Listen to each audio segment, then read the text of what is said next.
High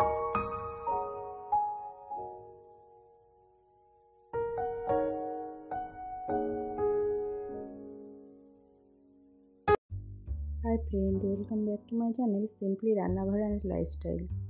তো তোমরা সবাই কেমন আছো? আশা করছি সকলেই খুব ভালো আছো। তো আমরাও সবাই খুব ভালো আছি। আজকের সকাল বাজে ওই 6:30 নাগাদ, তখন থেকেই আমি আমার ব্লগটা স্টার্ট করছি।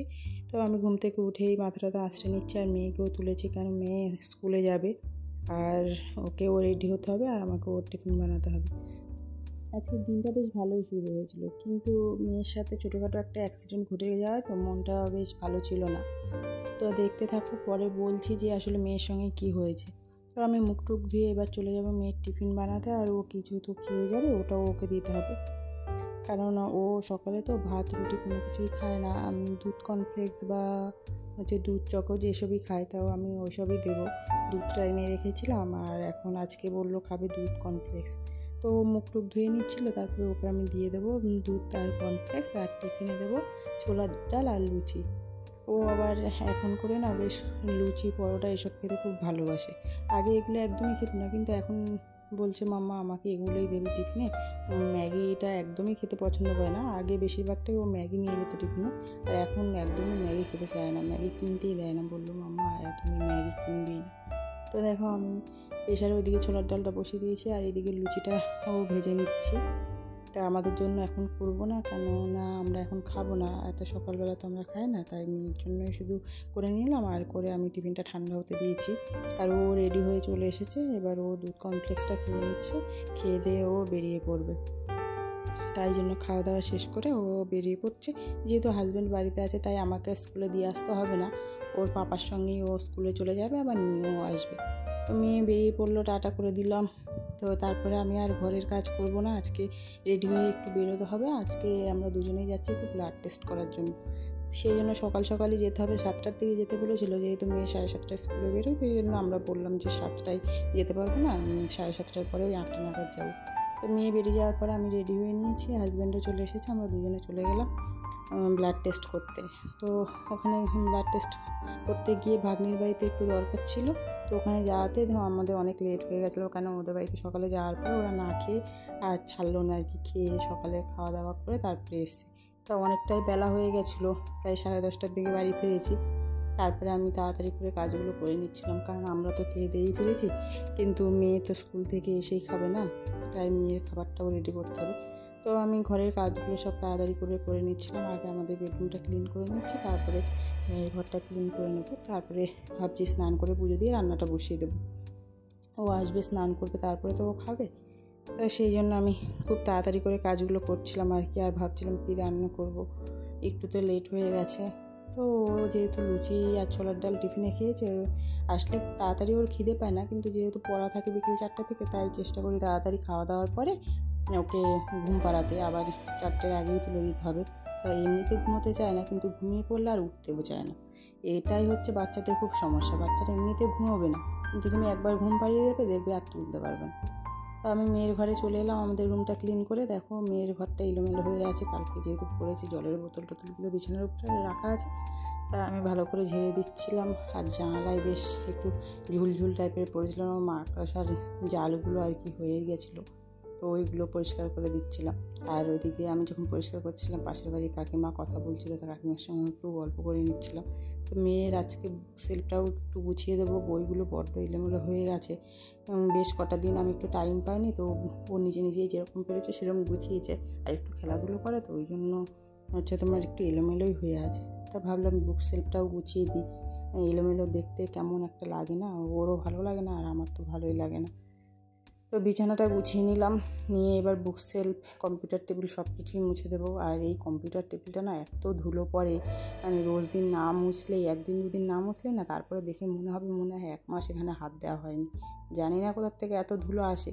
তা আমি প্রথমে ঝুল ঝাড়ুটা দিয়ে ঝেড়ে দিচ্ছিলাম, তারপরে কাপড় দিয়ে ভালো করে মুছে দেবো, তারপরে বুক সেলফটা গুছিয়ে নেবো।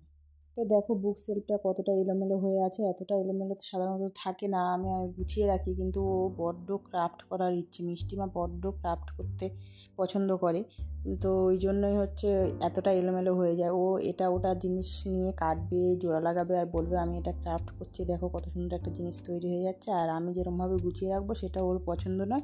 ও আবার নিজের মতো এগুলোকে গুছাতে চায়, কিন্তু অ্যাকচুয়ালি গুছাতে পারে না, আবার সেই এলোমেলোই করে ফেলে। তাই মানে ভালোটা করতে চেষ্টা করে, কিন্তু ভালোটা হয় না, এখনও ছোট, একটু বড় হলে নিশ্চয়ই পারবে, সেই জন্য এলোমেলো হয়ে যায় আর কি। ও আমি যেখানে যেখানে যেটা রাখি ওটা অন্য জায়গায় শিফট করে চেষ্টা করে যে আরও একটু ভালো লুক দেওয়ার, কিন্তু সেটা এখনও করে উঠতে পারে না, তাই উল্টে হচ্ছে খারাপটাই হয়ে যায়। সেই জন্য আজকে ভাবলাম আবার গুছিয়ে রাখি। আর ও না বড্ড জিনিসের প্রতি মায়া জন্মে যায় ওর, ও একদমই জিনিসটা খারাপ হয়ে গেলে না, যে কোনো জিনিস যদি খারাপ হয়ে যায় ও একদম ফেলতে চায় না, কেননা ওর এত ভালো লাগে। আমি যদি ওর সামনে এই বুক সেলফটা ক্লিন করি, তো ও আমাকে কোনো জিনিস হয়তো খারাপ হয়ে গেছে, কোনো একটা জিনিস এটা রাখার প্রয়োজন নেই, সেটা আরও খারাপ লাগছে, সেই জিনিসটা ফেলতে দেবে না, ও ভালোবাসবে। এবার আমি যদি জোর করে ফেলে দিতে চাই তো ও কান্না করবে। তো বুঝতে পারি ওর যে কোনো জিনিসের উপরে বড্ড মায়া পড়ে যায়, সেটা যদি খারাপও হয়ে যায় বা দেখতেও খারাপ হয়ে যায়, ও সেটা ফেলতে চায় না, ও সব কিছু না নিজের কাছে যত্ন করে রাখতে ভালোবাসে। তো আমি যদি ওর সামনে এইগুলো ক্লিন করি, তো ও না ওগুলো গুছিয়ে গুছিয়ে ঠিক আবার ওটা এখানে রেখে দেবে দিয়ে দেখবো আবার পরে এই সেলফটার মধ্যে ছড়িয়ে আছে। সেই জন্য ও স্কুলে যাওয়ার সময়, যাওয়ার পরপরই আর কি আমি এগুলো করছি, ওর সামনে এগুলো করা যাবে না। আর ওর একটু ডাস্টও অ্যালার্জি আছে, করলে এমনিতেও প্রবলেম হবে, আর ওই দিকটা তো প্রবলেম আছে, সেই জন্য আমি সবসময় চেষ্টা করি ও না থাকলে গুছিয়ে না, তাই বাতিল জিনিসগুলো ফেলে দেবে। একটা পেপার যদি হয় সেটাও ও ফেলতে চায় না। তাই এই সেলফটা জানাতে আমি ফ্লিপকার্ট থেকে নিয়েছি, তখন পছন্দ হয়েছিল বলে নিয়ে নিয়েছিলাম। মিষ্টিমার বইগুলো রাখার জন্য খুব অসুবিধা হচ্ছিলো বলে, তো আমি কাঠের বানানোর চেষ্টা করেছিলাম, তো দেখছিলাম অনেক খরচ করছিল, তাই জন্য আর বানানো হয়নি। তো আমি ফ্লিপকার্ট থেকে নিয়েছি, এটা না বড্ড কাজে, হ্যাঁ, আর অনেক জিনিস কিন্তু এটার মধ্যে ধরে যায়। আর এই যে পুতুলটা দেখছো, ওই পুতুলটা না 2.5 বছরের পুরনো। ও বললাম যে আগেই ও পুরনো জিনিস একদম ফেলতে চায় না। আমি একটা নতুন পুতুল কিনে দিলে এটা যে ফেলে দেবে সেটা নয়। আর ও জামা কাপড়গুলো দেখেছো, পুতুলের জামা কাপড়গুলো ও নিজেই তৈরি করে আর কি, নিজেই মানে ছোটো ছোটো কাপড় দিয়ে নিজে বানায়। তুমি ওকে সুন্দর ড্রেস পরানো যে একটা পুতুল গিফট করবে ওটা নিয়ে ও রাখবে সেটা নয়, ও ওইসব জামা কাপড়গুলো খুলে নিয়ে নিজে নিজেই তৈরি করে, আর এটাতেও খুব ভালোবাসে।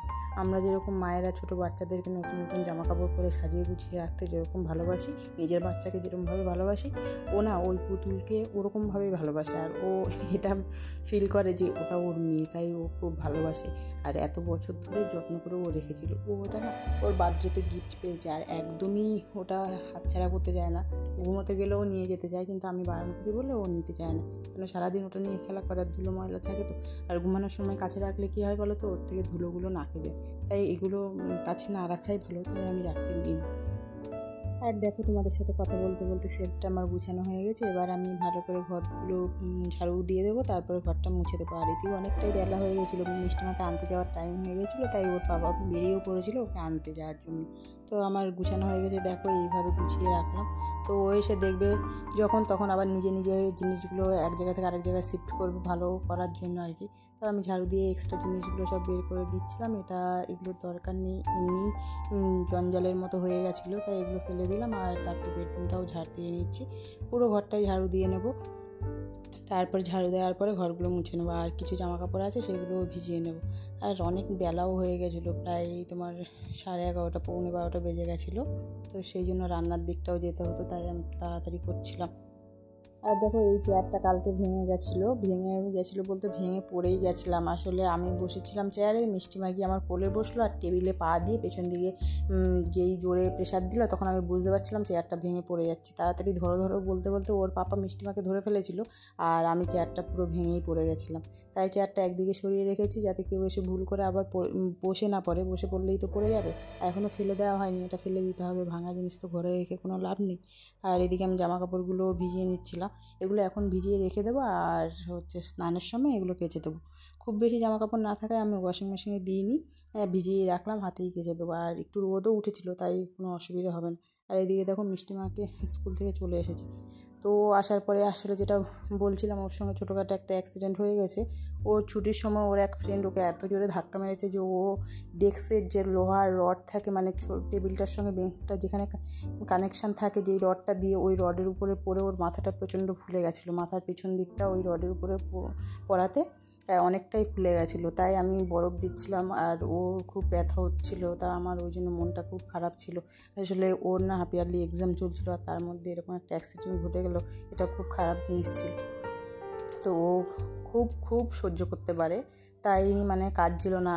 অন্য বাচ্চারা হলে কেঁদে দিত। আর ওইভাবেই ওকে স্কুল থেকে নিয়ে এসেছে, বেরিয়ে বলল যে ও এরকম একটা অ্যাক্সিডেন্ট হয়েছে আর কি। ছুটির সময় হয়েছে। ও ম্যামকেও বলেনি, হয়তো ম্যামকে বললে স্কুলেই কিছু একটা দিয়ে দিত, তো ওখানে বলেনি, বেরিয়ে ওর পাপাকে বললো, তাই পাপা তাড়াতাড়ি করে বাড়িতে নিয়ে আসলো। আর আমি অনেকক্ষণ ধরে ওকে বরফটা দিয়েছি, কারণ ব্লাডটা যাতে জমে না থাকে, অনেকটা জায়গায় ফুলে গেছে। তো ভাবলাম যে তাহলে এবার ও যেহেতু ব্যথা লেগেছে, তাই ওর কাছেই অনেকটা টাইম থাকতে হবে, তাই সেরকম রান্নাবান্না কিছু করিনি। আলু সিদ্ধ, ডিম সিদ্ধ আর ইলিশ মাছ ভাজা করছিলাম। আর ওর মনে হয় ব্যথা লেগেছে বলে ও একদমই খেতে চাইছিলেন না। তবুও বললাম যে কিছু তো খেতে হবে, তখন বললো সেদ্ধ ভাত করতে, কারণ ও তো শরীর খারাপ হলে একদম রিচ খাবার পছন্দ করে না, তেল টেল থাকবে এরকম খাবার তো একদমই পছন্দ করে না। তো স্নান করে নিয়ে এসছে, আর আমি ওর বাবাকে বললাম আর্নিকা নিয়ে আসতে, তো ওটা খাওয়ালাম আর জেলটা মাথায় লাগিয়ে দিলাম। তারপর জামা কাপড়গুলো কেচে নিচ্ছি। ওকে বললাম তুমি একটু রেস্ট নাও, আমি সব কাজ তাড়াতাড়ি করে নিয়ে তারপর তোমার কাছে বসবো। আসলে কী বলো তো, বাচ্চাদের যদি শরীর খারাপ হয় না, তখন না কোনো কাজ করতেই ভালো লাগে না। কিন্তু কী করার বলো, জামা কাপড়গুলো ভেজানো হয়েছিল, কাচতে তো হবেই না, কিছু করার নেই। যেই কাজগুলো সংসারে থাকে সেগুলো তো করতেই হবে। তো খুব খারাপ লাগছিলো, মনে হচ্ছিলো কখন গিয়ে ওর পাশে বসবো, কান্নাও পাচ্ছিল। এতটা জোরে ব্যথা পেয়েছে না, আমার আরেকটু জোরে লাগলে হয়তো মাথাটা ফেটেই যেত, কারণ অনেকটা জায়গা জুড়ে ফুলে আছে। চুলের জন্য বোঝা যাচ্ছে না, হাত যখন দিচ্ছি তখনই বোঝা যাচ্ছে যে কতটা, চোখে দেখলেও বোঝা যাচ্ছে, ক্যামেরায় তোমরা বুঝতে পারবে না। তো স্নান টান করে একটু শুয়ে শুয়ে ফোনটা দিলাম। আসলে মনটা ভালো করার জন্য তো এর থেকে ভালো জিনিস কিছু হতে পারে না। আমি নেই, তবে আমার জায়গাটা তো ফোন দিয়ে পূরণ করতে হবে। তাই আমি চেষ্টা করছিলাম তাড়াতাড়ি কাজগুলো শেষ করে ওর পাশে এসে বসার। ওরও ভালো লাগে না, কারণ যে কোনো বাচ্চারই শরীর খারাপ থাকলে কী বলো তো, মা পাশে না থাকলে একদমই ওদের ভালো লাগে না। তো আমি সেই জন্য সব কাজ করে টোরে পুজো টুজো দিয়ে তারপরে ওকে খাওয়াতে চলে এলাম। তো এই দেখতে পাচ্ছ আলু সেদ্ধ করেছি আর ডিম সেদ্ধ করেছি, ইলিশ মাছ ভাজা করেছি। তো ওই ইলিশ মাছ ভাজাটাও খাইনি, ওই যে বললাম ওর শরীর খারাপ লাগলে ও একদম রিচ খাবার খায় না। তো আলু সিদ্ধ আর ডিম সিদ্ধটা দিয়ে খাইয়েছি। ডিম সিদ্ধটাও খেত না, কিন্তু ওটা আমি ভাতে ভরে ভরে খাইয়ে দিচ্ছিলাম, কারণ ওটা তো খেতেই হবে বলো, কিছু যদি না খায়। আর মাছটা দিলেই তো বুঝতে পারছিলো, আর ডিমটা আলুর সঙ্গে মিশিয়ে মিশিয়ে দিচ্ছিলাম, তাই অতটা বুঝতে পারছিল না। কিন্তু মাছটা দেওয়ার পরে বলছিল মাছটা দেবে না, তো মাছটা আমি খেয়ে নিলাম আর কি। ওকে ডিম সিদ্ধ আর আলু সিদ্ধ দিয়ে ভাতটা খাইয়ে নিয়েছি, আর তারপরে ওকে ঘুম পাড়িয়ে দেবো। কারণ বিকেলে পড়া আছে, যদি শরীরটা একটু ভালো লাগে তাহলে টিচার আসবে, আর না হলে টিচারকেও বারণ করে দেবো। আর ওর জানো তো হাফ ইয়ারলি এক্সাম চলছিল, তার জন্য পড়াটাও দরকার ছিল। আর মিষ্টিমার খাওয়া দাওয়া কমপ্লিট হলে ওকে নিয়ে একটু ঘুম পাড়িয়ে দেবো, একটু রেস্টের তো দরকার বলো। আর এত জোরে ব্যথা পেয়েছে, এখন তো আরও বেশি করে রেস্টের দরকার, তাই ওকে আমি ঘুম পাড়িয়ে দেবো, আর তারপরে আমি একটু রেস্ট নিয়ে নেবো। আর চলো আজকের ব্লগটা আর বেশি বড় করবো না, এখানেই শেষ করছি। আর দেখা হবে নেক্সট ব্লগে। ততক্ষণ পর্যন্ত তোমরা সকলে খুব ভালো থেকো, সাবধানে থেকো, আর সুস্থ থেকো। আর তোমাদের যাদের যাদের আমার মতো একটা বেবি আছে, ওদের তো টেক কেয়ার অবশ্যই করবো, নয়তো ওরা স্কুলে গেলে দেখো ছোটোখাটো অ্যাক্সিডেন্ট ওদের সাথে হয়ে যেতে পারে, তাই একটু সাবধানে রেখো আর কি। এগুলো তো আর বলে কয়ে আসে না বলো। চলো আজকের মতো এখানেই টাটা।